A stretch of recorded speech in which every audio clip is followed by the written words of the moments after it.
Evangelio según San Mateo, capítulo 7, versículo 24. Allí donde empieza esa pericopa dice los dos cimientos. Amén. Los dos cimientos.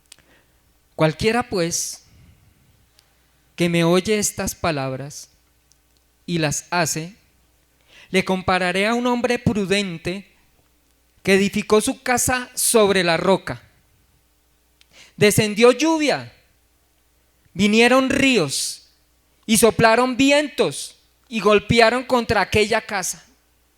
Y no cayó porque estaba fundada sobre la roca. Pero cualquiera que me oye estas palabras y no las hace, le compararé a un hombre insensato que edificó su casa sobre la arena. Y descendió lluvia y vinieron ríos y soplaron vientos y dieron con ímpetu contra aquella casa y cayó, y fue grande su ruina. Y cuando terminó Jesús estas palabras, la gente se admiraba de su doctrina, porque les enseñaba como quien tiene autoridad y no como los escribas. Amén. Amén. Nuestro propósito este año, ¿cierto? Edificando sobre la roca, ¿cierto? Y un legado, ¿cierto? Trayendo un legado con propósito. Amén. Los capítulos, empecemos a mirar allí la Biblia, y dentro de los capítulos 5, 6 y 7 de Mateo hacen parte del sermón de las bienaventuranzas, ¿cierto? Del sermón del monte. Tú comienzas a leer esos 3 capítulos y empieza un sermón que da nuestro Señor Jesucristo, en donde reúne a muchas personas, y no sé cuánto tiempo podría haber durado el Señor dando este sermón, porque tú lees estos 3 capítulos, ¿cierto? Y habla allí, ¿cierto? De ciertas cosas que Él quiere que, como dice allí finalizando este sermón, porque lo que leímos hoy es donde finaliza el sermón, donde el Señor dice y hace énfasis: yo quiero que todo esto que ustedes escucharon, ¿cierto?, lo puedan llevar a la práctica. Esto está dentro de este sermón, ¿cierto? El evangelista Mateo, ¿cierto?, recopila, ¿cierto?, dentro de este mensaje ciertas características que deberíamos tener cada uno de nosotros, independientemente de que tú no ames todavía a Jesucristo, de que tú no tengas a Jesucristo en tu corazón. Son cosas que nacen en el corazón del Señor y que sirven para cualquier persona, pero ahondan más y llegan más a una persona que está dentro del evangelio de Cristo. Amén. Entonces yo quiero que tú notes esto, ¿cierto? El evangelista recopila temas en este libro que impactan, ¿cierto? Ya que Jesucristo toca temas que de pronto son polémicos a cada uno de nosotros. Y Dios quiere darte y quiere darnos una oportunidad, amado hermano, amado amigo, de que usted y yo recibamos el consejo en esta mañana y lo puedas recopilar y guardar en tu corazón. ¿Sí? Esto que el Señor les venía diciendo a través de estos capítulos eran principios, y son principios que van a servir para tu vida, para mi vida, para que lleguemos a ser hombres prudentes. Amén. Porque desde niños nacemos siendo imprudentes. ¿O qué niño no nos hace quedar mal cuando viene una visita, cierto? Que de pronto la mamá le dice no diga eso, y el niño, pues los niños dicen la verdad, ¿cierto? Y de pronto tú lo quieres esconder, ¿cierto? Así pasa. Desde niños venimos de pronto con esa imprudencia, ¿cierto? El pecado original fue una imprudencia de parte de ellos, al no escuchar y al no hacer como dice este texto. Jesucristo habla allí con autoridad en estos 3 capítulos y encierra temas como las bienaventuranzas, como felices, gozosos los que desean de mí, gozosos cuando ustedes sigan a Jesucristo y los persigan y hablen de ustedes, son felices, dice el Señor. Pero también dice: ustedes son luz y son sal, son las personas que tienen que impactar a este mundo. También dice, habla sobre el adulterio, habla sobre la ira, habla sobre el amor hacia las demás personas, habla sobre el ayuno, habla sobre la oración, habla sobre cuando tenemos y obtenemos riquezas, a dónde ponemos nuestro corazón, habla de a dónde debe estar nuestro corazón, ¿cierto? Habla de buscar, llamar para que Dios abra una puerta. Y si usted vino en esta mañana y entiende esto, entenderá que el único propósito del Señor Jesucristo era que esas personas que estaban allí en ese momento y ahora, escrito a través de su palabra, nosotros podamos entender esos principios. Quiero allí que vayamos allí al Evangelio, según San Mateo capítulo 7, versículo 24, dice: cualquiera pues que me oye, ¿cierto? Y esa palabra me oye, tú la encuentras desde el Antiguo Testamento, donde el Señor está diciendo cualquiera que me oye. Como ustedes, cualquiera que me oye, no el que oye, ¿cierto? No, el que me oye. Porque la palabra en hebreo, que nuestro pastor nos lo había enseñado hace algunos días, en una oración del miércoles, es escuchar, ¿cierto? Es el que oye, pero con atención. Ese es el Shema. El Shema, oír con atención. Tú lees allí en Deuteronomio, y este es el principio de los dos cimientos, y la elaboración de este mensaje va enfocado al lema que Dios, a la visión que Dios nos dio para este año, y es edificando nuestra vida sobre la roca, para que tengamos un legado con propósito. Amén, ese es el tema. Ese Shema, ¿cierto?, del que habla el Señor, les habla allí en Deuteronomio, y les dice: escuchen con atención, oye, oye, oye, les dice, el que escucha mi palabra y la oye. Dice: y la repetirás, le dice a tus hijos, y repetirás a tus hijos, y hablarás de estas palabras estando en tu casa. Escúcheme que desde allí él está hablando de tu casa, ¿cierto? Y andando por el camino, y al acostarte, y cuando te levantes. Propósito. Desde que nos levantamos hasta que nos acostamos, ¿cuántas veces escuchamos la voz del Señor? Otra pregunta: de este tiempo para acá, desde empezando el 1 de enero, ¿has escuchado la voz del Señor? Ya Dios te dijo: bueno, tú vas para allí, vas a hacer esto, tienes estos propósitos, tus hijos van a alcanzar esto, en lo espiritual vas a alcanzar esto. Esa palabra Shema, ¿cierto?, demanda eso, como cuando uno se sienta a veces en la mesa y sucede en las familias que ahora por el celular uno sirve la comida. Entonces, unos están con el plato y los otros están con el celular. Y los que somos papás sabemos qué es esto, pero a veces los papás también somos imprudentes, porque nuestro hijo nos está hablando y no prestamos atención. Y eso mismo hacemos nosotros con Dios. A veces rompemos esa comunicación porque no escuchamos con atención. Cuando nosotros le decimos a nuestros hijos: pero si me escuchó, lo vas a hacer, ¿cierto? Tienes que hacerlo. Y del hijo depende si lo hace, y del hijo depende si quiere escuchar o no a su padre, ¿cierto? Escúcheme bien esto: cualquiera pues que me oye y hace estas palabras, esas palabras de las cuales el Señor dice que esas palabras tienen un sinónimo. La palabra prudencia, ¿cierto? Cualquiera que me oye es un hombre prudente, dice el Señor. Diga prudente. Diga: quiero ser prudente. Amén. Prudente. La palabra prudencia es una virtud que dispone el mismo Espíritu, ¿cierto? El mismo Espíritu de Dios, de discernir, ¿cierto?, en qué es lo bueno y qué es lo malo para mí. Y me ayuda a tomar las mejores decisiones. Un hombre que es prudente sabe y le pide a Dios cómo tomar una decisión. Y nuestro mismo Dios y el Espíritu Santo, ¿cierto?, y Jesucristo le va a revelar en oración qué es lo que debe y qué es lo que no debe hacer. Porque cuando nosotros tomamos decisiones a la ligera, sin contar con el Espíritu de Dios, ¿cierto?, sin contar con nuestro Señor Jesucristo, tendemos a caer. Y ahorita usted lo va a ver. Póngale cuidado. La palabra prudencia, ¿cierto?, tiene algunos sinónimos. Me puse a buscar cuáles eran los sinónimos de la palabra prudencia. Es una persona sensata. O sea, una persona sensata es aquella que planea, es aquella que antes de empezar algo comienza a mirar si eso es bueno, si es viable para su vida. Y acá hay jóvenes, ¿cierto?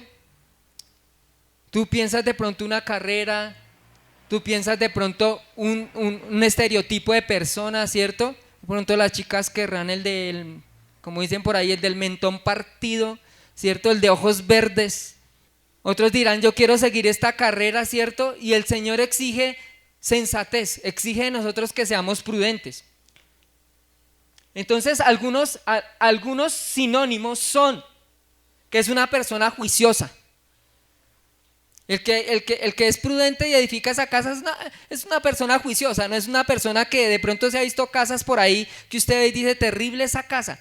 Desde la entrada usted ve que la hicieron como por hacerla, como por tener algo que los cubriera, ¿cierto? Pero hay casas donde cuando Dios me permitió pasarme a mi casa, yo la soñaba de una forma y todavía la sigo soñando porque me faltan hacer muchas cosas, ¿sí? Y yo digo, yo quiero los techos así, y yo quiero los pisos así. Y yo quiero que cuando yo entre tener mi televisor así, mi full equipo allí, todo eso, ¿cierto? Se detiene uno a pensar, ¿cierto? A pensar. Es una persona que es juiciosa, ¿cierto? Que quiere que lo que él quiere establecer, ¿cierto? Sea de buen fruto. Es una persona reflexiva, o sea, que reflexiona, que es cautelosa, antes de hacer las cosas las piensa, ¿cierto? Es una persona que es precavida, sabe que si va a construir algo no va a querer que se le caiga. Si usted va a tener su familia, usted no va a querer que se le caiga, no va a querer que ningún hijo suyo se vaya tras las drogas, no va a querer que su esposa desmaye en su salud, no va a querer que su nieto o su nieta, ¿cierto?, anden en malas compañías. Él va a querer algo bueno, ¿cierto? Es una persona razonable. Porque cuando uno está construyendo una casa, yo no la pienso para mí solo. Entonces mis hijas me dicen, papi, pero estamos los dos en una sola pieza, papá, ¿qué hacemos? Entonces yo le digo, bueno, hijas, tenemos que edificar. Y entonces vamos a hacer otra pieza para la otra. Pero no solamente vamos a hacer otra pieza, vamos a hacer otra pieza, ¿cierto?, para el Señor. Porque yo les decía, imagínense, porque yo le decía al Señor de propósito este año, Señor, ayúdame. Yo ya quiero ver allá esa batería, ya quiero ver allá esa guitarra, ya quiero ver allá ese bajo, ya quiero ver allá mi escritorio, quiero ver allá las Biblias, mis libros y sentarme y tener allí mi espacio para Dios. ¿Cierto? Es algo que mío, pero es bueno y es una persona discreta. ¿Cómo alcanzar la sabiduría? Para ser ese hombre que edifica su casa sobre la roca, para ser ese hombre prudente, para ser ese hombre que piensa con sensatez, para ser ese hombre que es juicioso, para ser ese hombre que quiere alcanzar cosas para Dios. La respuesta es, hermano, construye, ¿cierto? Construye tus sueños, construye tu familia, construye tu trabajo, construye tus pensamientos sobre la roca. ¿Y quién es la roca? Es Jesucristo. La roca es nuestro Señor Jesucristo. Él es el cimiento, Él es la base donde puedes edificar tu familia, donde puedes edificar tus sueños. Yo he visto el crecer de mis hijas y siempre uno como padre no quiere dice, no, es que yo no quiero que mis hijos pasen por ciertas circunstancias. No podemos evitar de que ellos sufran. El Jesucristo es la roca y Jesucristo nos da sabiduría. ¿Qué es la sabiduría? Usted tiene una habilidad, ¿cierto? Entonces ese conocimiento se vuelve sabiduría cuando tú lo pones en práctica. Por eso el Señor les decía, el que escucha y hace, se hace un hombre sabio. Amén. La sabiduría es básicamente esto, una persona. ¿Sí sabías que la sabiduría es una persona? ¿Sabías que el pastor ya nos había enseñado esto? Es una persona. Esa persona se llama Jesucristo y el Espíritu Santo. ¿Usted sabe que el Espíritu Santo es quien nos conduce cuando nosotros estamos en debilidad? Cuando viene la mujer extraña, ¿cierto? Cuando viene la mujer que nos hace mover los ojos sabiendo de que soy casado, entonces el Espíritu Santo, ¿cierto? Giovanni, quieto, ¿cierto? Cuando tengo que tomar una decisión, ¿cómo vamos a arrancar el año? No, es que quiero pagar esto, es que me quiero comprar esto, es que quiero que en Iglequit pase esto.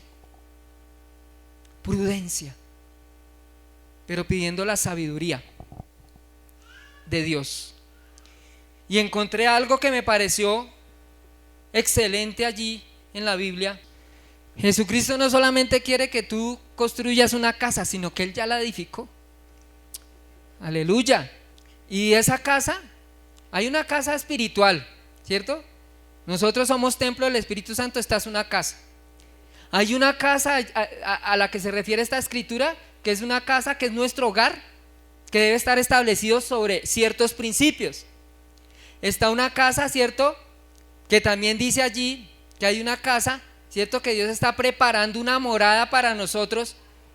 Casa. El Señor siempre tiene eso, ¿cierto? Un lugar donde pueda habitar con familia y en familia, con los suyos. La sabiduría edificó su casa y labró sus 7 columnas.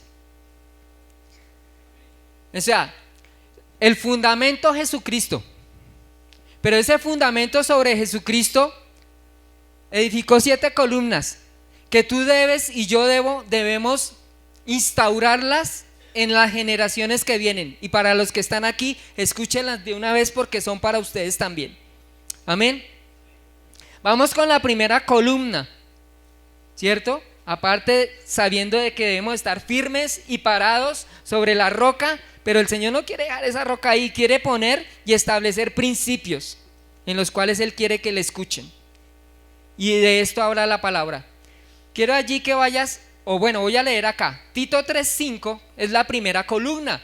3:5 y dice, voy a leerlo en versión TLA. Ese es el único que tengo en TLA porque me gustó mucho. La primera columna habla de la misericordia de Cristo hacia nosotros. Nos hemos sentado a hablar con nuestros hijos y nuestros nietos de la misericordia de Cristo hacia nosotros. O sea, nos hemos sentado como padres o como amigos o como a otras personas y les hemos hablado de la misericordia de Cristo hacia nosotros. Dice Tito 3:5, y nos salvó, pero no lo hizo porque nosotros hubiéramos hecho algo bueno. No, eso no lo hizo. Dios no nos salvó porque nosotros fuéramos buenos, sino porque nos ama, dice en la TLA, y quiso ayudarnos por medio del Espíritu Santo. Nos salvó, escúcheme bien, nos purificó de todos nuestros pecados y nos dio vida. Fue como si hubiéramos nacido de nuevo. El primer fundamento que pone Jesucristo, ¿cierto? De esos 7 fundamentos, yo quiero compartirle y es de que tus hijos y mis nietos deben entender la misericordia de Dios, que no merecemos de que Cristo haya ido a la cruz, no lo merecíamos, y mucho menos de que Él diga te perdono todas las cosas absurdas que haces cada día, cada mañana, cuando corres, cuando vas con las personas, en tu trabajo, en el ministerio, en todo nuestro quehacer diario. Se nos olvida pensar en la misericordia de Dios. ¿Por qué Dios me puso en ese trabajo? ¿Por qué Dios me puso en esa familia? Dice, mi misericordia no es porque tú hayas hecho algo bueno. ¿Qué más grande que lo que Dios ha hecho bueno por nosotros podemos hacer más bueno que Él? ¿Has podido hacer algo más bueno que lo que hizo Jesucristo? Vamos a llegar a la plenitud de Cristo, vamos a llegar al estado celestial, al cielo, y ninguno vamos a poder ser tan buenos porque solamente la palabra dice que Dios es bueno. ¿Vamos en un proceso de perfección? Sí, pero enseña y les quiero decir esta mañana a los muchachos, si tú estás acá es por la misericordia de Dios. Si tú estás acá es por la misericordia de Dios. Tú no has hecho nada bueno, ni siquiera porque Cristo ya esté pagando por perdónenme la expresión, por las burradas que a veces nosotros hacemos. Cuando miramos mal a otra persona, cuando juzgamos, cuando criticamos, cuando nos exaltamos, cuando ardemos en ira, cuando ardemos por lo que otros tienen, eso no es nada bueno y no edifica para nada tu vida. ¿Cuáles fueron las bases y los principios que ellos tenían? Pues uno de los primeros principios y la primera columna es esa: que el Señor es misericordioso, que Él es lento para la ira y grande en misericordia, porque ya nos hubiera exterminado, seguro ya hubiéramos acabado nosotros, porque nuestro comportamiento no es nada bueno. Pero háblale a tus hijos que Dios nos ama tanto y tuvo tanta misericordia que si tú y yo estamos acá no es por lo bueno que hayamos hecho. Porque en su principio le dijo Dios a Noé, me duele y me siento triste de haber hecho esta generación y la única familia que se salvó fue la de Noé. El resto fue raída con diluvio. ¿Sabe por qué? Porque no había ni uno, solo Noé y su familia. Y ahorita podríamos decir que si el Señor pasara, porque Él prometió, hizo pacto, no volverán a morir de esa forma. Yo creo que ya no estaríamos acá. La misericordia de Dios continúa. La segunda columna habla allí, Romanos 5:1, habla de la justicia de Dios. Misericordia, justicia, dice: justificados pues por la fe tenemos paz para con Dios por medio de nuestro Señor Jesucristo. Justificados pues por la fe. ¿Qué quiere decir esto? Cuando nosotros, Romanos 5:1 en la segunda columna, Jesucristo nos justifica por medio de la fe. Creemos en Él y Él nos hace ver limpios y transparentes delante de Dios cuando nosotros accedemos al arrepentimiento y no volvemos a cometer lo que estamos haciendo, ¿cierto? Justificados. El Señor dice que nosotros somos la iglesia, ¿cierto? Pero también dice que somos su esposa, que Jesucristo es el esposo y Él nos ve a nosotros como la esposa porque a su momento Él espera que nosotros vayamos y nos unamos con Él como si fuera un matrimonio, cuando vayamos ahí al cielo. Una sola dama o joven acá, jovencita, ¿cómo se sueña si se quieren casar? Porque hasta ahora eso está mal, ahora quieren vivir, son rejuntados. ¿Cómo sueñan su vestido de novia? Rápido, en 2 segundos. ¿Quién dijo yo? Un vestido grande, ¿cómo más sería? Un vestido de novia. Blanco, ¿cómo más sería? ¿Ah? ¿Cómo? Con cola, bueno, con cola. Todas las novias van con cola. Bueno, listos. Ahora imagínense todas las que se casaron, las que no se han casado y que quieren tener un vestido de novia. Vístase con ese vestido, ya, 1, 2, 3, ya está ahí en su boda. Y resulta que antes de que usted vaya a su boda, su novio no sabe su día anterior, no sabe lo que usted hizo, pero él se enamoró de usted. Como cuando yo me enamoré, la negra, me enamoré y es ella y listo, no sé lo que hizo antes, pero ella la veo ese día, la veo pura y la veo blanca, ¿sí? Ahora imagínese pura y blanca para su matrimonio. Y ese novio no le importa lo que fue su pasado, lo que era usted, porque he entendido de personas que han trabajado de pronto como trabajadoras sexuales y han habido hombres que ya no la ven como una trabajadora sexual, sino que la ven. Dicen, quiero ayudarte para que salgas de eso y te quiero hacer mi mujer, ¿sí? Y lo hay. Han habido personas que lo han hecho. A veces ese tipo de personas somos nosotros, muchachos. Dios restauró nuestro pasado porque veníamos de un pasado oscuro, ¿sí? Pero ahora yo te digo, bueno, ya has pasado ese pasado oscuro, eres la novia del Señor, te vistes de blanco y tienes unos zapatos. Ahora escúchame esto. El Señor lo dice: eres la novia del Señor. Él borra y te lleva, ¿cierto? De gloria en gloria y de victoria en victoria. Y dice que Él borra tus pecados, ¿cierto? Borra tus pecados. Y Él quiere que endereces tus caminos, que edifiques sobre la roca, ¿cierto? Habla de su justicia, ¿cierto? Habla de su misericordia. Pero tú no te puedes imaginar una novia con vestido blanco y los zapatos sucios.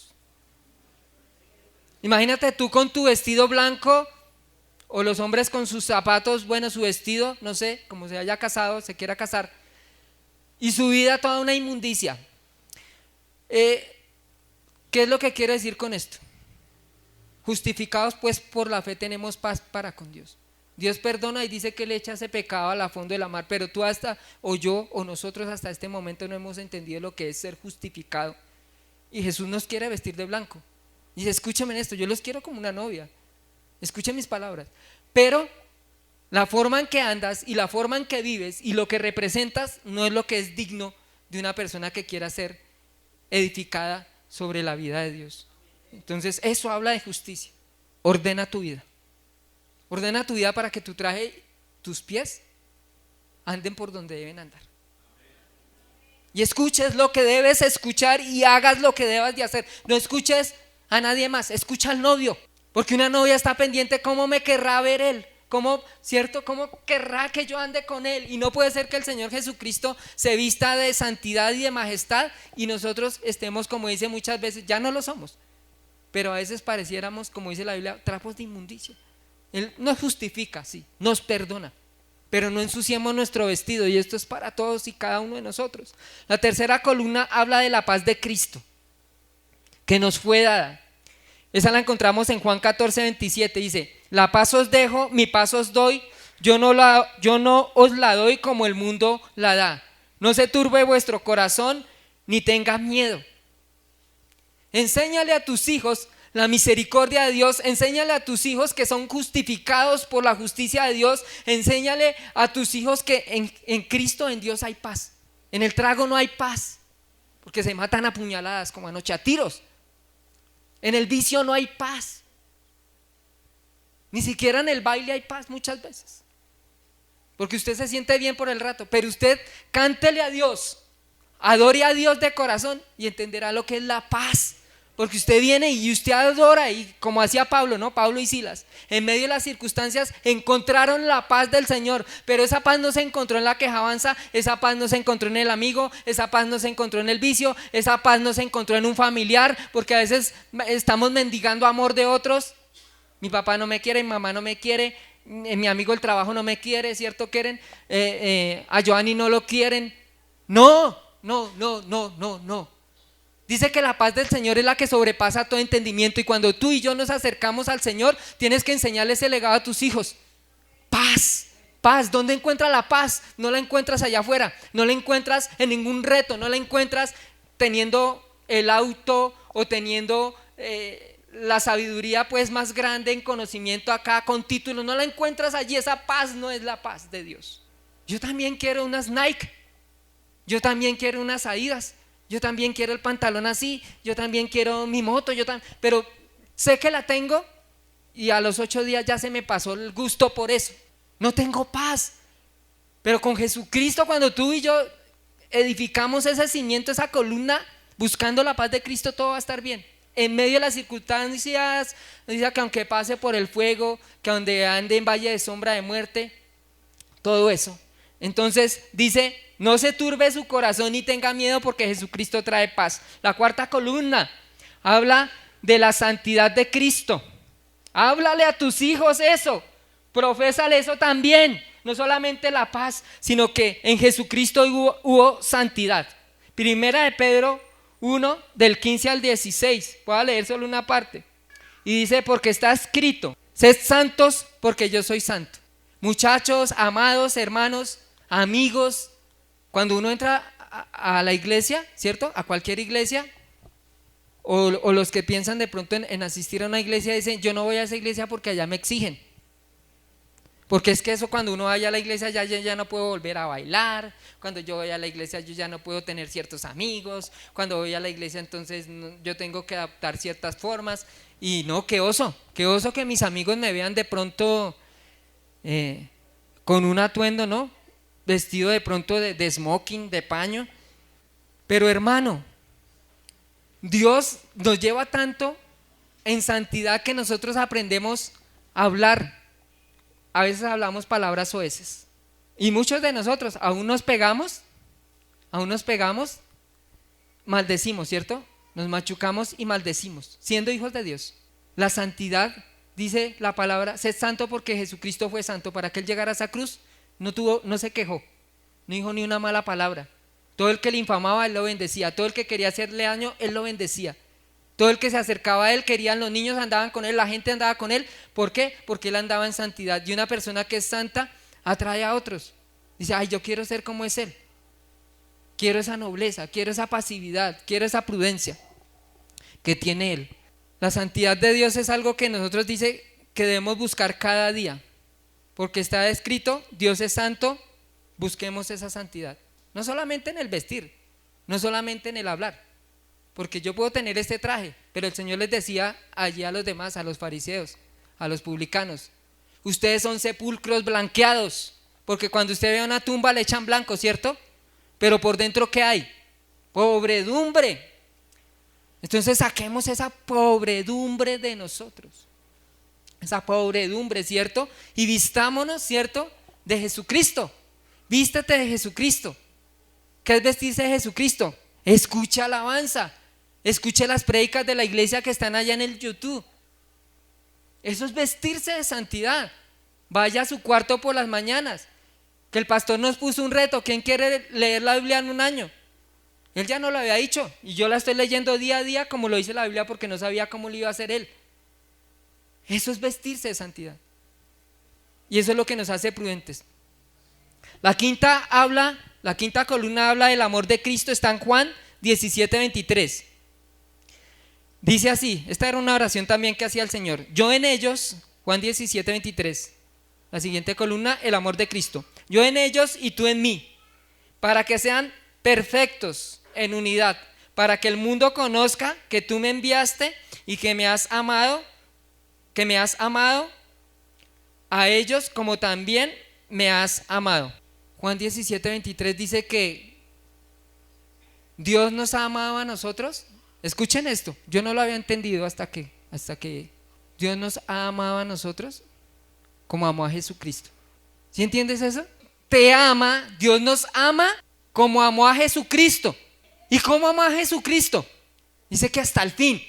Y lo amó tanto que no le permitió que él cayera, y Dios te ama tanto que no va a permitir que tú caigas, y Dios te ama tanto que no va a permitir que si tú sufres no puedas tener una salida a tu enfermedad, a tu escasez, a tu soledad, a tu angustia, a tu falta de provisión. Dios te ama tanto que eso que usted ve que es imposible para usted, Dios lo puede hacer, porque el amor de Dios dice que cubre multitud de pecados, porque el amor de Dios ha sido derramado en nosotros por medio del Espíritu Santo. O sea que nadie puede decir que se le ha acabado el amor, porque ese amor de Dios que tienes que hablarlo a tus hijos no tiene fin.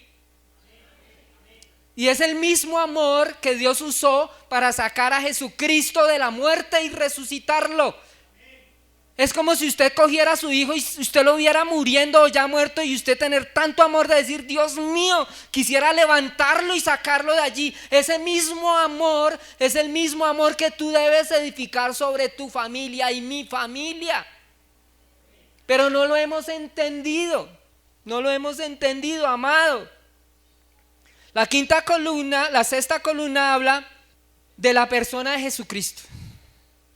Otra base, Jesucristo. Llevo 20 años sabiendo de Jesucristo, que soy cristiano. Yo ya sé, de tal manera amó Dios al mundo. Yo ya sé, clama a mí, yo te responderé.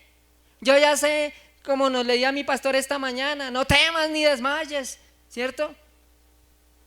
¿Sabes de Jesucristo? ¿Sabemos de Jesucristo realmente? Si sabemos de Jesucristo, mira, tú llegas a una oración y tú vas a sentir la presencia. No, sentir no, porque sentir es con nuestros sentidos. Vas a percibir en tu espíritu lo que es un mover del espíritu. Entonces el culto no se va a hacer aburrido, entonces la alabanza no se va a hacer aburrido. Entonces cuando tus padres te digan vamos a orar 10 minutos, no va a ser aburrido, porque tú conoces el amor de Cristo. Mire, cuando uno llega a casa, ¿usted qué espera por amor? Ay, no, yo llego y a veces mi esposa me lava los pies. Un poquito de sal. Mi amor, acá le traigo las chancletas, acá le traigo el agua. Eso es amor, ¿cierto? Eso es amor. Llego a mis hijas, papi, me pasa esto, me pasó lo otro, ¿cierto? Eso es amor, porque quiere establecer conmigo. Cuando hay amor, y el amor de Dios es aquel que te une a Él, y es una unión, ¿cierto? Nos hablaba la otra vez mi pastor de esa unión, ¿cierto? Esa unión en amor con el Señor es como cuando uno tiene intimidad con una persona. Esa persona lo conoce, sabe de usted algo de sus sentimientos, cuando no es alocado, cuando no es imprudente como habla allí, sino que cuando ya se va a establecer la relación y es casado, ya sabe cómo es la persona. La negra sabe cómo soy yo sé cómo es ella, y nos conocemos tanto que ella sabe lo que me gusta y me disgusta. Cuando yo llego a casa, lo primero que yo hago es, wow, yo voy es por mis hijas, yo voy es por mi esposa, yo voy porque sé que allá voy a llegar y se olvidó el trabajo. Es lo mismo con Dios. Cuando yo voy a la iglesia, ¿por qué voy? Si conoces realmente ese tipo de amor de Dios, ese tipo de amor de Cristo. Dice Juan 17:23, ¿cierto? Estamos en la sexta columna que habla de la persona de Jesús. Jesús dijo en Juan 14:6, ¿quién era?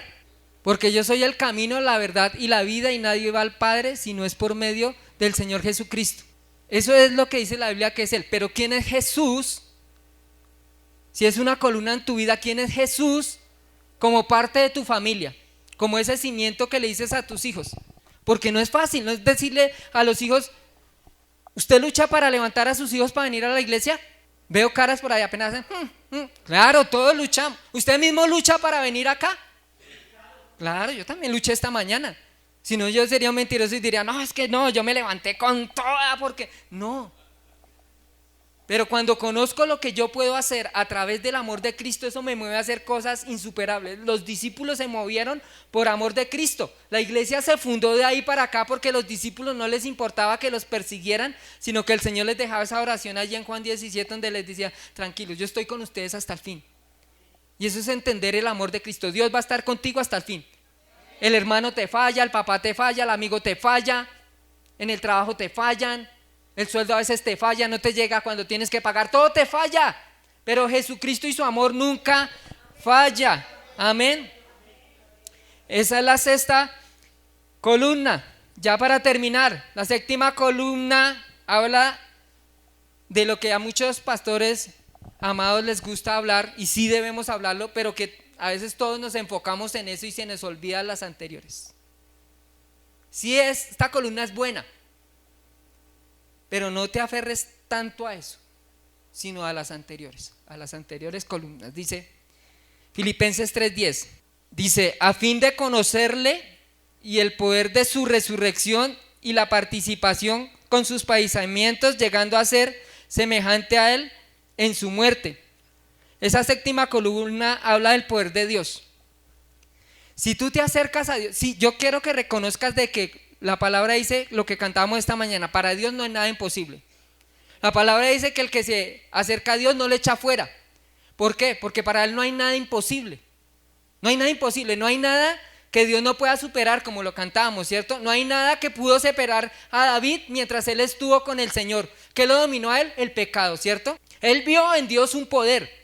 Pero tengan en cuenta, hermanos, que Dios tiene un poder y estamos revestidos de poder, y gloria, dice, con ese mismo poder que Jesús resucitó y padeció, ¿cierto? Ese mismo poder es para nosotros, los hijos de Dios también. Vamos a resucitar y podremos hacer cosas con poder, que una persona sane en oración, podemos hacer que una persona, si Dios lo dispone así, su espíritu, porque no somos nosotros, ese es el Espíritu Santo a través de nosotros obrando, que una persona resucite, que una persona salga de su liviandad espiritual, de una posesión, ¿cierto?, demoníaca. Y hay muchos que se enfocan en eso, y sí me alegro de que Dios actúe con poder. Pero esa columna habla sí del poder de Cristo, pero no te acerques a Dios porque te da un poder. Acércate a Dios porque Él, como decíamos, es un Dios justo, es un Dios misericordioso, es un Dios que trae paz, es un Dios que no deja en balde ni en vano a los que se acercan a Él. Esas son esas 7 columnas. Quien construye sobre Jesucristo no construye sobre la arena. Llueva, truene, relampaguee. Dice que vinieron lluvias, que vinieron ríos y vinieron vientos, pero los que edificaron sobre la roca e hicieron esos fundamentos en su familia y en sus hijos, para que ellos escucharan con atención esta palabra, esa casa no cae. Habla a tus hijos, habla a tus amigos. El que no edifica sobre estas bases y estas columnas es un hombre insensato, porque dice que vinieron vientos, que vinieron lluvias y que vinieron ríos y que la casa se cayó, hermano. Si usted ve una familia mal, no la juzgue, es que su casa se cayó. ¿Por qué se cayó? Porque no estaba Jesucristo. ¿Por qué se cayó? Porque no tenía unas buenas columnas. No tenía unas buenas columnas, y tu casa puede estar sostenida de pronto por la roca que es Jesucristo, porque más de uno tiene a Jesucristo hoy en su corazón, pero hay columnas que están fallando, y cuando una columna falla, si falla la base, se cae todo. Si tú fallas con Jesucristo, todo se va a caer, todo va a estar mal. Así tú digas, no, yo estoy bien, no, todo se va a caer.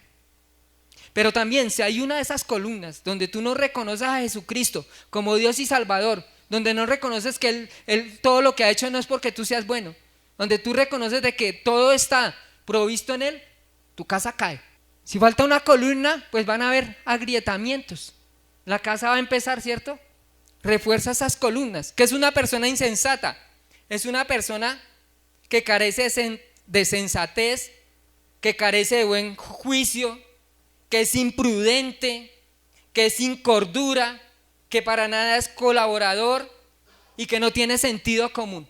Una persona que no colabora en su casa, una persona que no colabora en su trabajo, una persona que no colabora en su estudio, una persona que no colabora en el servicio, una persona que no colabora en nada. Insensato, dice el Señor. Insensato, porque viene la ruina para ti. Insensato. Insensato porque estás edificando fuera de las leyes y los mandamientos de Dios. Insensato, dice el Señor. Insensato porque no piensas con cordura lo que estás haciendo, porque es más interesante, escúcheme bien, un programa de televisión. Insensato porque es más importante un partido, porque es más importante algo material, porque es más importante una persona. Si hay algo más importante que Dios, insensatos somos. Insensatos somos, porque nos estamos alejando de la roca. Perdóneme que sea duro, pero eso me habla a mí y quiero transmitírselo a usted en esta mañana. Tengamos sensatez, amados, pensemos lo que estamos haciendo. Si tú y yo somos una persona sensata, ¿cuánto hace que yo vengo y no tengo una Biblia? No tengo el que escucha mi palabra. ¿Cómo escucho la palabra? Pues cuando la leo, amado, pero si no la tengo, ¿cómo la voy a leer? Insensato cuando no te traigo un cuaderno de apuntes. Mire, esta Biblia lleva conmigo no sé cuántos años. Ya la he restaurado y todo, pero usted la puede ver llena de rayones. Muéstreme los rayones en su celular, muéstreme sus resaltadores en su celular. Insensatos, porque no entendemos que el Señor no la trajo escrita, no nos la trajo en celular. Gloria a Dios por el celular, porque hay cosas que se pueden hacer, pero cuando no lo usamos bien, insensatos. Insensato es aquel que es irresponsable, que es alocado. Amados, andamos como locos, andamos por este mundo como locos haciendo lo que queremos hacer cuando Dios nos dice que no lo hagamos. Insensatos somos, porque cuando lleguemos delante de la presencia de Dios dice que va a haber un solo juicio y que nos tenemos que presentar de Él, y de cada cosa que hagamos tendremos que dar cuentas, amado. El hermano Giovanni, tan religioso, está preguntándome a ver quién tiene Biblia para hacerme quedar mal. No es que usted no queda mal delante de mí, ni de mis hermanos. Usted queda mal delante de la roca. Queda mal parado, vea.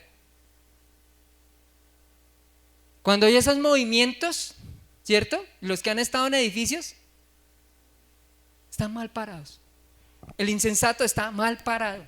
Para concluir, dice el Salmo 127, del 1 al 5. Si Jehová no edificara la casa, en vano trabajan los que la edifican, los que la construyen. Si Jehová no guardare la ciudad, en vano vela la guardia. Si Dios, si Jesucristo, el Espíritu Santo no está en su casa, en mi casa, en nuestra casa, en vano es tu trabajo, en vano son tus carreras, en vano es tu estudio, porque el diablo es tan experto, escúcheme bien, que él dice que él quiere venir a robar, que él quiere matar y él quiere destruir, robar todo lo de tu casa, quiere matar a todos los de tu casa y quiere destruir a todos los de tu casa, porque así lo dice. Cuando leíamos en Proverbios 1, dice: la sabiduría edificó su casa, ¿cierto? La sabiduría fue la que edificó su casa, el sensato, el prudente. Ahí no dice el imprudente, el insensato edificó su casa. Porque lo único que verá Dios en esos dos tipos de personas, el que construye sobre la roca y bajo la roca, escombros. Dios nunca va a ver en una persona imprudente, una persona que no es prudente para lo que hace, para Dios, para su familia, para sus amigos, para todas las áreas de su vida. El único que va a ver es escorias. Pero Dios, como lo hablaba al principio, en su infinita misericordia, ve las escorias de tu vida de mi vida al principio y nos levanta, nos levanta. Me preguntaban una palabra esta mañana que me haya hablado Dios y que sea como una promesa para mi vida. Mi pastor nos enseñaba acerca del Salmo 91 y dice que el búfalo, que Dios nos va a dar fuerzas como las del búfalo. ¿Cuánto lo creen?